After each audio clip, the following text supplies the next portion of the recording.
Why are you here protecting CPS that it's a civil matter? Mm-hmm. That's misappropriation of funds and resources by the sheriff's department.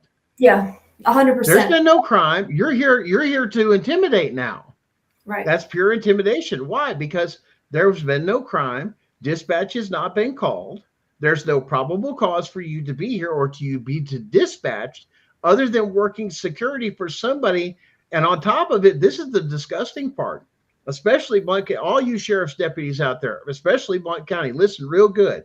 When you watch these CPS workers break the law, such as questioning somebody on private property or trying to get into somebody's property, under your damn oath, you're supposed to put the handcuffs on them and arrest them right there on the spot because you have witnessed a crime. Asking people questions on private property is a form of seizure under the Fourth Amendment case law, Doe et al. Versus Heck et al. Very clearly, and it deals with all governments. You cannot ask questions. This is why you're supposed to say, we'd like to ask you some questions and take you downtown. But you notice they quit doing that, right? So when these deputies do this stuff, you violated your oath, but you also committed a felony because now you're aiding and abetting, especially with the one that showed up at my door on July 7th of this year, beat on my door, open my door. Can I help you? You need to talk to her, which was another CPS worker come to harass us because we filed our federal case.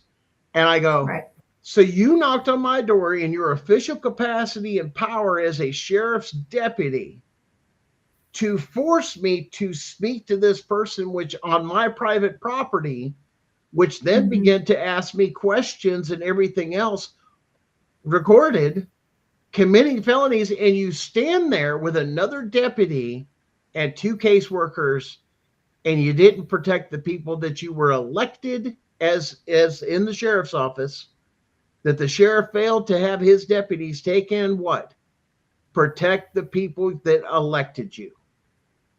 That is called violation of your oath, Mr. Barong, and improper training. Because we know that you're following an unconstitutional order from the state saying you must protect these people. Your job, had you had done it right, as well as every other sheriff out there, when you got that from the state, you should have gone to a judge and got a warrant and go picked up the person that signed that to you. Because I will not do that against my people in my county.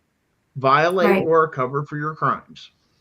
And this is where the legislative branch at the county level comes into play, because as we're going around this country putting all of the county commissioners on notice, that's what we're telling them. You are continuing to pay the sheriff's department and the deputies to go out. And that's one of the things that I bring up regarding the family side is every time you have a law enforcement officer that is accompanying CPS to go and unlawfully remove children from loving, healthy, fit parents, when there is no evidence of abuse, there is no emergency, there is no compelling state interest to remove these children, you're paying them to do these things. So once we put them on notice, it's going to be so freaking easy.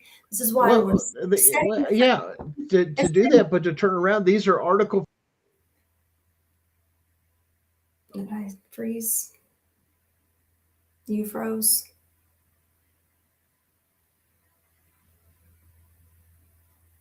Anyway, for those of you that are on Facebook, what I was going to say is that it'll be so easy for us to go back after we have provided the notice for the county commissioners, and we go back and we're like, hey, we provided this on, July 22nd of 2025, and on October such and such, you had your deputies that went out and frickin', assisted CPS in removing the kids. You guys continue to pay them after you're made aware. Sorry, I was still talking on Facebook. Came back on. I once again, we had that. We're touching on a touchy subject here, and they don't like that. Once again, once it comes down to those particular things too, is you're looking at criminal activity. Your officers are witnessing crimes, participating in a crime. The judge can say present them to the court or do this, and that. But if they're secured in their home with the Fourth Amendment, and you go into that house with a court order, an Article 4 judge doesn't have the power to enter the home. Right. There's the other issue that these officers are ripping these kids of saying, Your Honor, That order was given by an Article 4 judge. An Article 4 judge does not have the power to do that within the courts. Why? Because Congress has not given them that power. Right. The state cannot give that power away to that. Only an Article 3 judge can say enter the home. Those children were in my home and secure, and they are a protected person under this, and that judge doesn't have the power.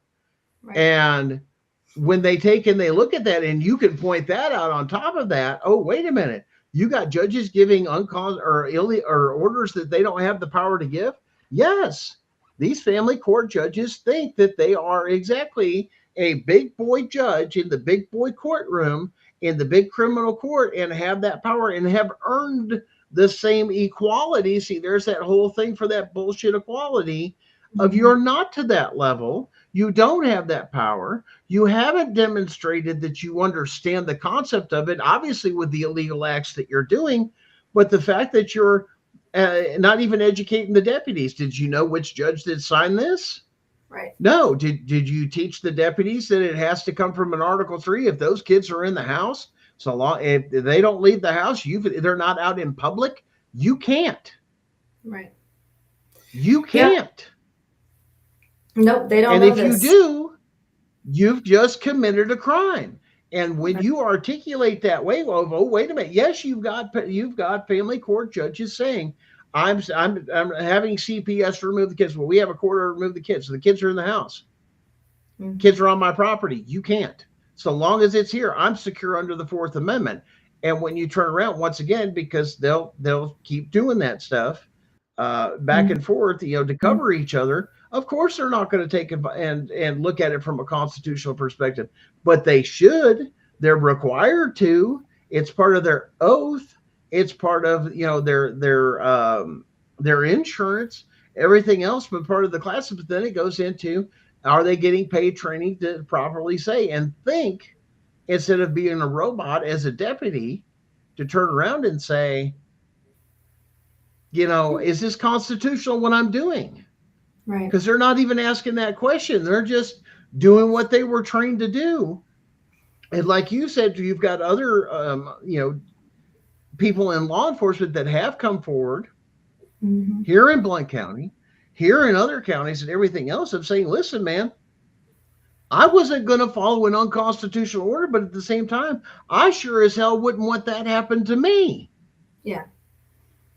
Yeah. There's the other thing, these people that are doing it, even these caseworkers, and none of them, of course, they don't have it. Most of them are snot-nosed kids that don't even know what it's like to sit with a baby, to raise a child, and raising 3 kids. You have no idea. You look at some snot-nosed 25 or 28-year-old, caseworker or this and that. Well, we've got this little girl, little boy. You ain't got a clue what it takes to raise anybody. You ain't even raised your damn selves.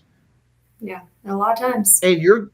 And every time you go through it, or you get some older lady that comes through that, man, she believes everything's for the state, and her political views line up with socialism.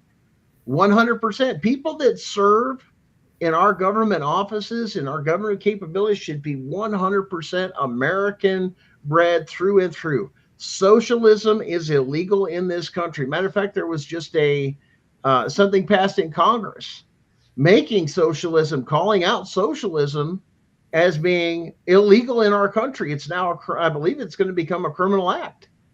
So if you've got socialist points of views and this and that, it doesn't line up, you got a problem. Yeah. But, what did you think about that song? Did you get a chance to hear that song that was played? I get it was a little rough, but what did you have? No, it was good. I mean, I'm a musician. I played in a Southern rock band for 2 years. And so I thought I was out here, I was headbanging. It was good. I liked it. A little headbanging. We would get that in there. Guys, like I said, so we're going to wrap things up. Jessica, where can they find, I know with everything that you've got going on, you've got an organization, so on and so forth, and then connection ties here to Blount County. What are some of the ways that they can take in, the audience can take and get a hold of you? Or maybe, like you said, find you to get up-to-date news on certain things, especially on the Blount County case for a lot of us locals. Where could they find that? So Facebook right now, I have not posted that video for Blount County on TikTok, but I will Facebook, TikTok, it's just my name, Jessica Saxton, justicewithoutlimits.org. That's the website. I have scammer accounts, guys. They're not mine. They're other people that are pretending to be me.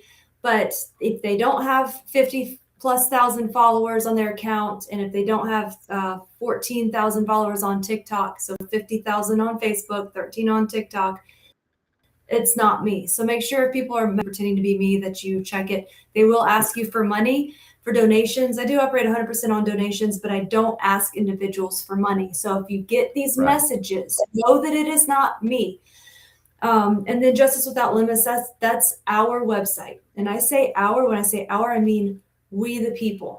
I actually got the website over a year ago. I didn't know what for. And it was the craziest thing in the world how God has just developed this. But it literally is a website that I'm taking constructive criticism on. I don't really have that much experience building websites, but now we have a website. So there's a website that you can go to. You can look at, the county commissioner's scripts are there. The affidavits to serve to the county commissioners are there. There's a lot of different things that we're doing just to raise awareness and literally to put these people on public notice. We're putting them on notice. We're serving them the affidavits. They have a duty to act under 18 U.S.C. subsection 4, which is misprision of felony. Whoever, is made aware of these crimes, they have to act. They have to report the crimes. So we're doing this. And my goal here is to get all 3,143 counties done. We want all these counties served. Right. We need people all over the nation. If you are in a specific county, please get up with me. If you want to serve these affidavits, you can do it. We're having a training tomorrow night, actually. So if you want to get on that email list, if you haven't done this already, don't do it twice, because I'm getting too many people that are thinking that they're missing out. If you've already gone onto the website and you have joined the movement, just join the movement, fill out that form, and I'll get you on the email list, and I'll email you a Zoom link. We're having training tomorrow night. So. And guys, don't forget to with like I said, our federal case too. If you guys have got sworn affidavits, I know you guys collect a lot of those and so forth. But guys, get one over to gunningforcps@yahoo.com.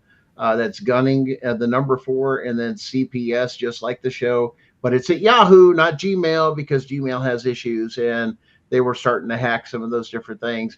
But keeping it about constitutional rights in the family courts, just real simple format, what state you're from, everything and forwards. These are things that are going to go on the federal record. We're going to put it in there. And I'm saying this is not just happening here; it's happening all across the country. But once again, there's different methodologies. Ours is an actual court case, and like I said, that with what you guys are doing, Jessica, it's more of putting them on the public. Once again, working in different avenues, because we all can't do the same thing. We got to attack it from multiple angles, and we're only one person. We can't do it all.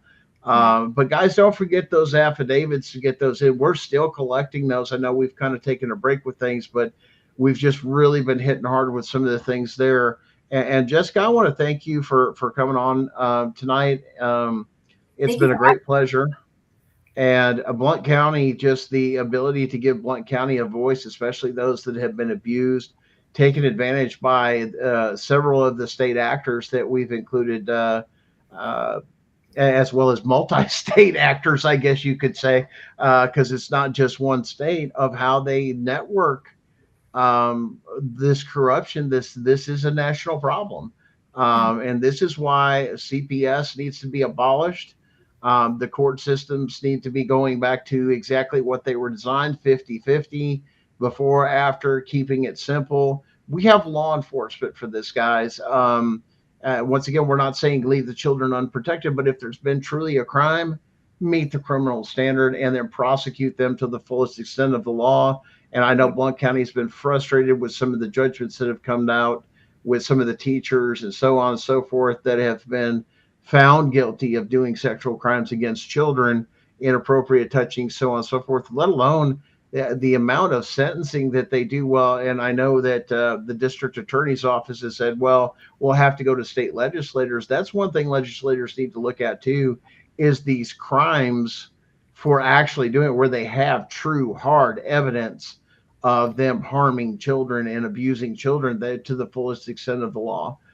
Repeat offenders, yeah, but the other thing we've got to look out for too is when some of these people get power, and we got to understand that too, which is why the standards for the criminal court is so high.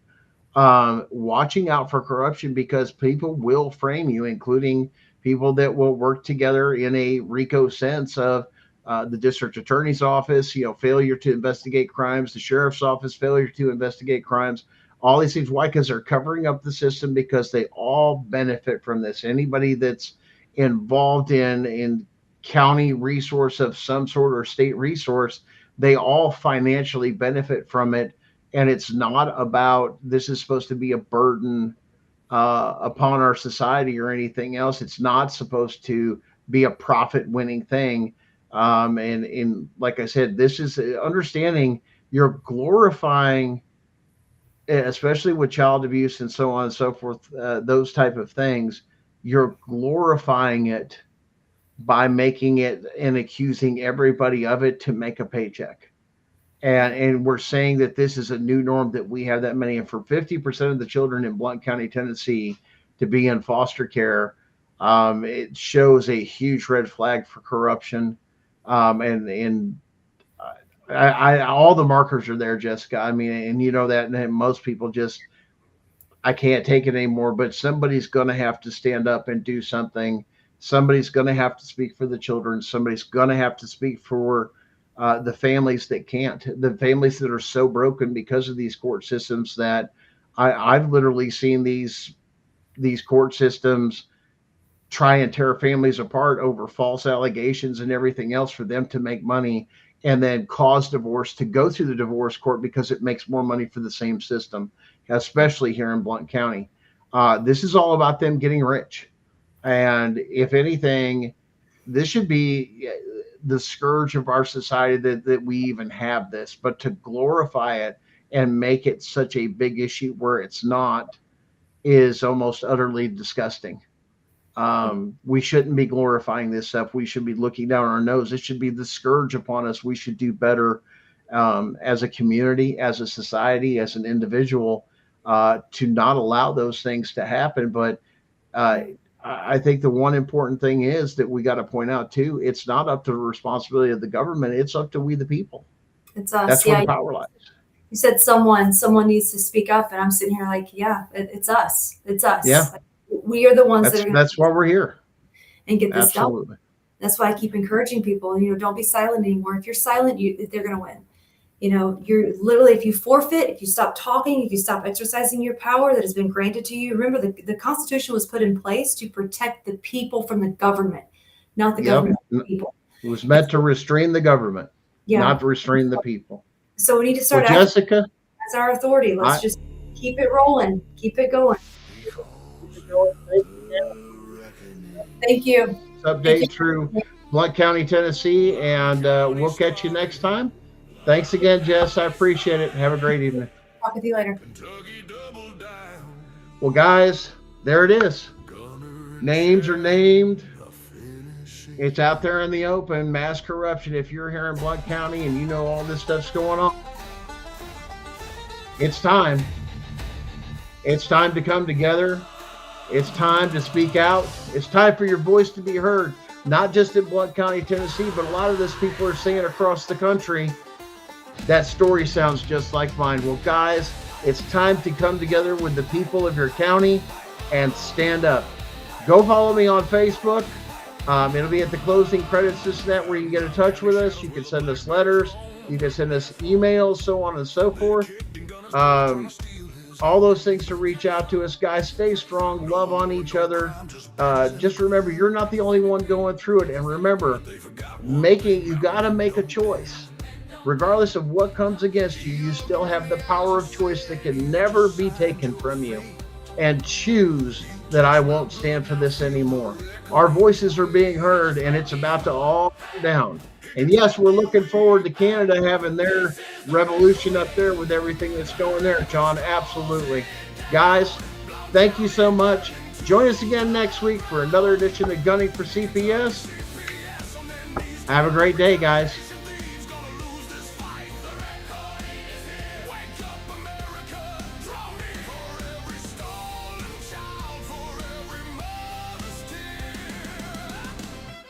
The reckoning is here.